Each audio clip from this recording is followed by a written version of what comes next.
Piston Fanatic. I'm your host, Dave Dalton, and I'm excited to share my passion and perspective of our Detroit Pistons as we go on this fantastic voyage together. I've been a diehard Piston fan since the days of Dave Bing and Bob Lanier. I've also been a high school varsity basketball coach of a very successful program in northern Michigan. Currently, my daughter and I are coaching one of the best AAU teams in the country. Today we're going to discuss our last two games with the Hawks and the Wizards. Last night against the Hawks was a very exciting game. Bogey and Cade put on a show, Cade especially in the first half. Bogey's been on fire lately, and it's just been fun to watch. And I think I shared with you in the first season preview that you were going to love watching him play, and he has not disappointed. And as hard as it is to imagine, but he has actually exceeded my expectations, and mine were very, very high because he is an amazing player. It was a fun game to watch. I think, if you watch the game with the Hawks and with the Magic, it seems like we have a lot more energy at home, which is a natural thing for most teams, especially young teams like ours. So Bogey had a great game. He scored 33 points in only 33 minutes of action, and he just was on fire. He was 6 of 12 on threes, and he was very clever driving to the basket. When they closed out on him, he just went to the rim. I thought he got fouled several times. I think so did he. Got a technical. I think we did. For the first time this year, I can really say that we got a bad overall whistle, I think. And again, that's why he made a comment that he thought that was the case. And so that's why he picked up the technical. I thought him and Cade, when they drove to the basket, they got a lot of contact.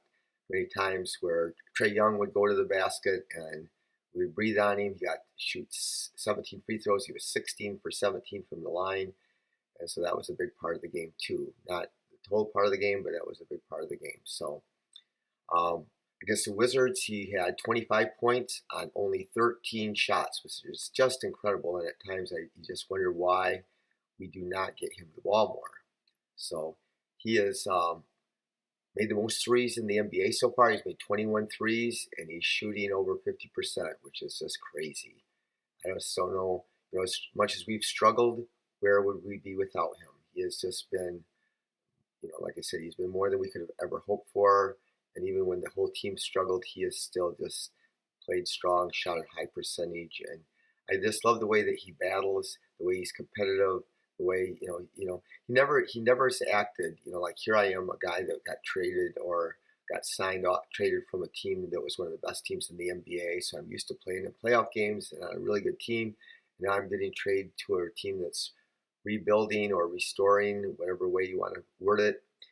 And he has never once acted like that we were a second-rate team. As soon as he found out that he was traded, he flew right from Croatia right to the United States immediately, and he jumped right in. Cade has said repeatedly how much he loves playing with him and how much he's taught him and teaches everybody continually on the team. He is completely bought in. The question is certainly going to be, is he going to be traded? And I just can't imagine how we basically traded him for nothing. And it's just as shocking that the NBA let him go. So I'm still not sure what we will get for him. Just like Jeremy Grant, I thought that we really didn't get, Jeremy's playing really well for Portland. He's a real good player. He made a game-winning shot in a game recently. I thought, that we would certainly get more than what we got for him. And so same thing with Bogey. I thought, for sure, that, we should be able to get a lot for him. But at the same time, how are we going to get a lot for him when they put him up for trade for every team in the league? And the best offer they got was Kelly and Saban. And so it's hard. It's going to be interesting to see what happens. I threw out that wild trade the other day. The Lakers are struggling so bad to shoot the three, and they even shot it worse last night. And they could certainly use Bogey and Alec Burks and Kojo and Ernst Noel, anybody that can shoot the three, and those are our veteran players. So it's going to be interesting what happens with those guys. In the meantime, we just got to just enjoy watching, excellence.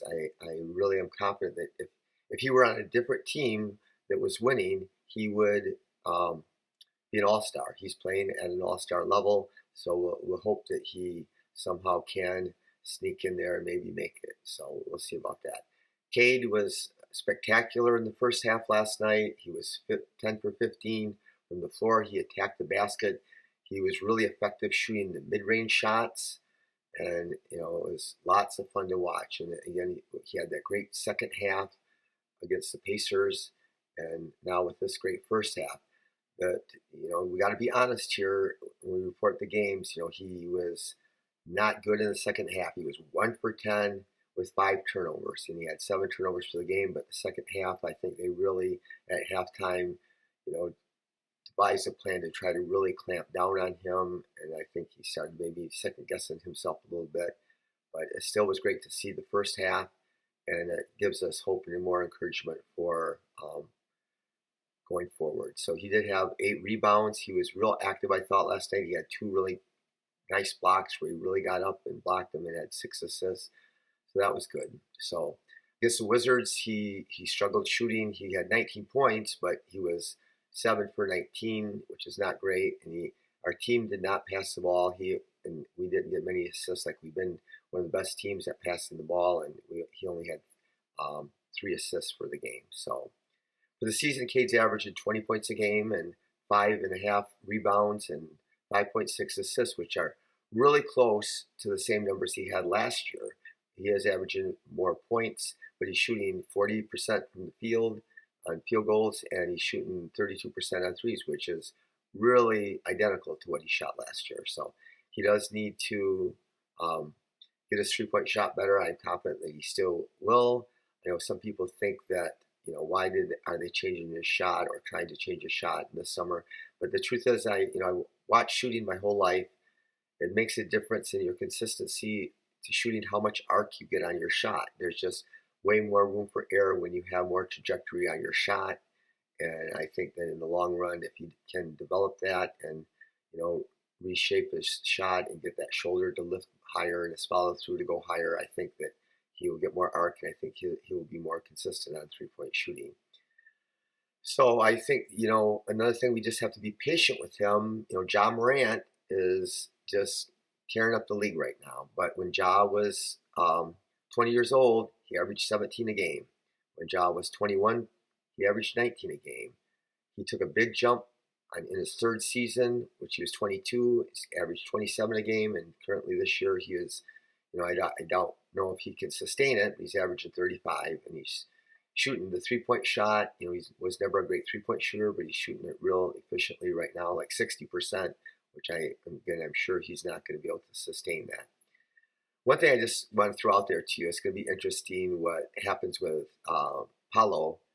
He is amazing. He is #1 draft pick, and he is scoring like 25 a game. He had like 27 or 29 last night, and he's pretty efficient with his shooting. But I just want to say to the voters who are voting for Rookie of the Year, they're 0-5. If they're losing, are you going to use the same standard you did last year? So Cade was immediately eliminated from Rookie of the Year consideration, basically because the Pistons were losing so many games. Well, Evan Mobley and Scotty Barnes' teams were winning a lot of games.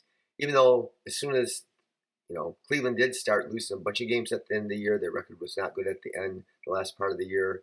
But their excuse was for Evan because he had really good players that were injured. And so that, Cade didn't have any good players playing with him. So it, really is interesting how the narrative goes in the NBA when it comes to voting, and whether it's winning team or statistics or what it is that you do to judge players. But it'll be interesting. I'm pretty sure if he can come close to sustaining this and average close to 25 a game, that he will be Rookie of the Year. But if their record is horrible, it is going to be a little ironic that they put so much weight on that, last season. So we just got to see what happens, again. So Trae Young last night, we had shut him down last year. We had held him under 20 at least in one game, and I think another game we shut him down really well. But he was 16 out of 17. At times we went under picks on him, and he got wide open jumpers, which was surprising, to me. And I think that, we just had to be smarter on that. We know that he can shoot it, so we got to really go fight over the picks or jump out and switch on him real fast. So last night, Sadiq came in with a real he was really tough in the second half. He shot really well and ended up scoring 17 points. And um, he was 6 for 11, which is good. One thing I can say about Sadiq, though, that you got to keep your eye on that's interesting is he had 0 assists last night. And there's been a couple games where he's played 30 minutes and he's got 0 assists. And another game where he's had 30 minutes and he's had only 1 assist. So, my opinion is that he wants to be great. He's worked really hard. He's a tough player, and he has tremendous desire. But I do think that he does have a one-track mind that he's thinking score all the time, and he's not necessarily looking to pass the ball very much. And I do think that it was wrong. Coach Casey said against the Wizards he only had 6 points and only took 5 shots. And a reporter asked him, so why did he only get 5 shots or 6 shots, 5 shots? And Coach Casey said, well, you'll have to ask him. We run a lot of stuff through him. But the reality is he did not get many touches. I mean, I watched the game. If you watch the game, Cade touched the ball a lot. Cade shot up quite a few shots, took 19 shots. And Bogey didn't take that many shots, but he had shots. The Pistons didn't move the ball. We had been assisting on a high percentage of our makes during the season, and we just didn't move the ball that well against the Wizards.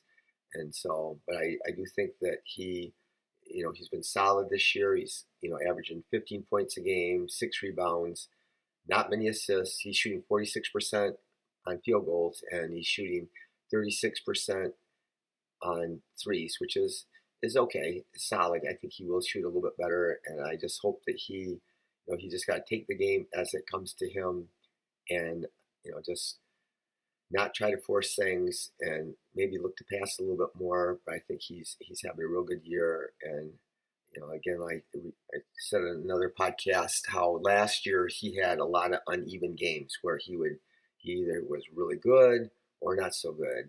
One of the things that did happen with him last year, which happens with a lot of players, is, at the beginning of the year when he was playing with Jeremy Grant, he didn't play well. He shot a real poor percentage. When Jeremy got injured, all of a sudden his production went way up, scored way more. His percentages went way up, and that's not by accident. I think players, the more opportunity you get, the more confidence you get. And I think that's a big factor. And it's hard. It's hard when you're all of a sudden now, like last night, Bogey and Cade were really, really good, or got lots of shots and opportunities. And Ivy didn't play because he was sick. And so when somebody like that is out, then that gives more opportunities to everybody else. But right now we have a team where our bench is mediocre at best. Well, actually, it's worse than mediocre.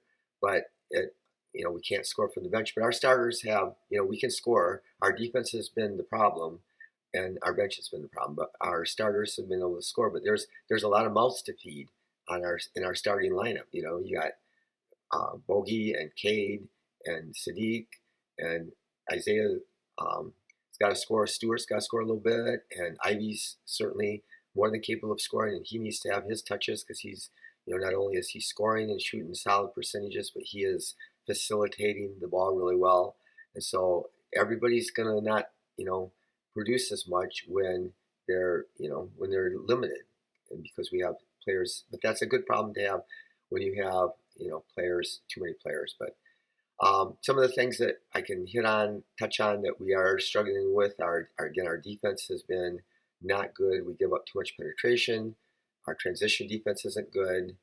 We're playing with no size, so we don't really have a rim protector, and teams can score. We've really struggled with teams that have bigger players. So like Daniel Gafford for the Wizards and Porzingis, those two big guys, they kind of have their way with us. Mitchell Robinson, he's a problem for the Knicks for us. Jalen Smith had a real good game against us, and we just don't have that much size down there. And John Collins, he played really well against us. I wish he was on the trade market last year and the year before, I think, and there was talk about trading Jeremy Grant for him. I would have been happy with that trade also, except we did get Jalen Duren in a roundabout way because of the draft pick that we got for him was basically from the Jeremy Grant trade. So anyway, we're 25th in the league out of 30 teams. We're giving up over 120 points a game. We're only scoring 108 points a game, and that's 22nd in the league. Block shots, we're 29th, and that's not, it's 2.5 blocks a game, but we just, besides Jalen Duren, we do not have any shot blockers, and that just can make a difference where teams, when they know they can just drive in there and there's no threat of blocking shots. Our bench has, again, been a struggle. We're 26.5 points a game, 24th in the league, and so that's been some of our downfalls. So I still do believe that we should play Duren and Stewart together, and Casey talked about it a little bit, said, they haven't practiced together and somebody has to learn a different position, but Stewart's been trying to play the 4, where he's trying to play, out on the behind the 3-point line. And I know that we don't have backups, so if they get in foul trouble, then we're in trouble. But you know what? What do we have to lose at this point? It's a rebuilding year. We're experimenting. We're finding out who can do what. We're trying to develop players. And so I'm not sure that it can hurt, at least to try to get them, a significant amount of minutes together on the court. I know at the end of blowouts, Casey's took Boyan out of the game and played Cade and Sadiq and Ivy and Stewart and Duren together. But I would like to see him do it when the game's on the line and do it a little bit more. So Duren's been just more than solid, 8.2 points a game, 8 rebounds a game, shooting almost 60%. And I just don't understand why he plays about 20 minutes a game, played 25 minutes a game. He's effective. He's played well. And what do we have to lose? I don't understand. I mean, obviously, if he was in foul trouble or if he was struggling, you don't want him to go out there and struggle. But he has not struggled, and he has played well. And so I just would like to see him play at least 25 minutes a game, even a little bit more, especially when we have Noel out and Bagley out. So Isaiah Stewart's had a solid beginning into the year. He's averaging 10.6 points a game, 10.2 rebounds, which is really good. But he's only shooting 35% on 2-point shots on his overall field goal percentage, which is really bad when most of your shots that come from a point-blank range. We've talked about that before, his lack of elevation and size, playing down into the basket. We also have commented at least once about the fact that he does draw fouls. So he does, he's why his scoring average when he shoots such a poor percentage, why he still scores is because he does get some points from the line. The place I'm surprised, his 3-point percentage, he's only shooting 18%, and he still hasn't taken that many yet, but his shot is not going in. I still have faith in him. Again, he shot really well at the end of last year, 11 for 18. He shot well in the summer league, and he shot good in the preseason. And so I do expect him to get better. I know some commentators say how unlucky he is that his ball goes in and out. And I know from watching shooting my whole life and really trying to analyze it, if you don't have good rotation on the ball, if there's something a little bit off, and the ball hits the rim, it goes partway down and bounces out. If you have good rotation and everything's flowing off your hand the right way, then it usually goes in if it hits the rim. So hopefully he will get that straightened out. I still would like to encourage you to watch. There was a great documentary. It's called Under the Hood, and it's about Isaiah Stewart going back to his hometown in Rochester, New York, and seeing all the great things that he does. Again, he is, I think, the heart and soul of our team. I think a lot of people play off him, and I think he's just a great person to have. Whether if he can get that 3-point shot down, I think that he'll be potentially a good starter for us. But at the very least, I think the energy and the passion he brings, and if you have a post player like him that can come off the bench and do the things that he does, his defense is really good. I think that there's always a place for a guy like Isaiah Stewart on your team. I try to stay positive, but we're going to talk about Killian. So Killian came in against the Hawks and he played pretty well. And he, for the season, he's averaging 2.8 points a game. He's shooting 16% on overall, and 16% on threes, which is bad. And I did, it just made me feel just sick for him watching him try to play against the Wizards. He was 0 for 6, 0 assists, and 4 turnovers. And it's obvious to me that it's more than just about ability, it's mental. Basketball and all sports there's a lot of psychology that goes into them. And I think that he, is not a great shooter, and so much is made of it. I'm sure he listens to social media and hears how much people criticize him, and he's been listening all year. He's worked really hard on his shot. Some people can, Lonzo Ball, he completely changed his shot. He shot, put the ball in front of his opposite eye and shot across his head when he first came to the NBA. When he got traded to New Orleans, they had a really good instructor, shooting coach and stuff, and he was able to change his shot and shoot it in front of his right eye. And his shot, he's now a 40% three-point shooter, which is outstanding. But some guys can change and develop their shots, and some guys don't. And right now it's looking like, I know it is a lot mental for him, but I think that, I'm not sure that he will ever quite get it. So I'm not, they brought him back in early against the Hawks last night, and he did okay. He was 2 for 6, and he did all right. But I don't know, at some point you at least bench him for a little while. I still believe that, we could have out there with the second unit, we could have Ivy out there. And Ivy has been, again, his passing has been, a big surprise. I mean, I thought it was going to be okay, but it's been exceptional at times. He has turned it over too much at times, just like Cade. But I think that he should be out there, and he could run, play point guard for the second unit. And I think that, we would, have more effectiveness, especially when Killian is struggling so bad. So I'm still not giving up on Killian. I think this is the year to find out. I still think, again, all our young players, that's what it's about, is developing our young players, giving them opportunities, and they're going to struggle. There are going to be a lot of inconsistencies. And I think that, again, like I told you before, with the guys that won championship, with Steph and LeBron and Michael Jordan and Giannis and all those great players, they did not win until they were 27. And again, I mentioned how Ja progressed from year to year and got better, and the same has been true with a lot of different players. And so I think our young players are going to continue to get better, and I just hope that they just keep on playing them and fight as hard as they can to win every game.